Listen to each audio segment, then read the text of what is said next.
When you touch God, you will find 4 things, and these 4 things are the things that dictate the motion in the courts of heaven. The first is the wrath of God. The wrath of God is what keeps the justice system of heaven. It is in the context of the wrath of God that he says the wages of sin is death. It doesn't matter who you are. If you sin, you must die. The second thing you will find is the love of God.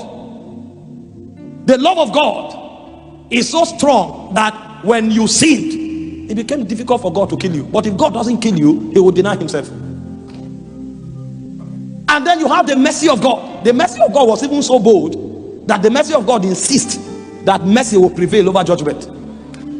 So even though the judgment is for you to be destroyed, the mercy of God says no.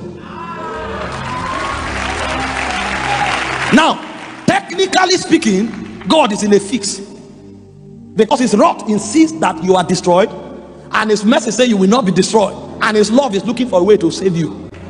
And so the equation had to be balanced in the throne room so that justice and equity can be upheld, in order for God to be able to bring a witness that will preserve you.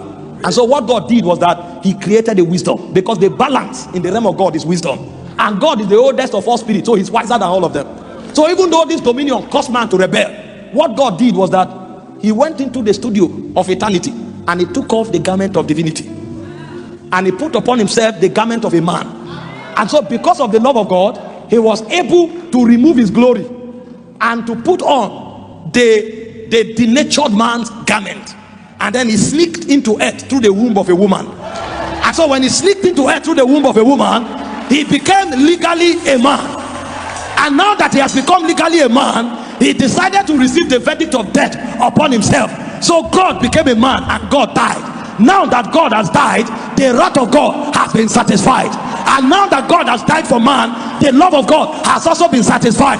And so when God went to Hades, he now took the power that the devil took from man and he collected it back and came back to man, gave man the power and became God and went back to heaven.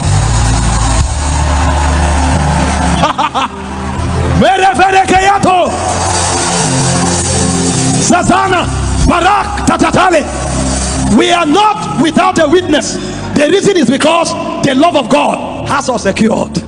That's why the Bible said even while we were yet sinners, Christ died for us. The only thing we qualified for was death. God decided to die in our place.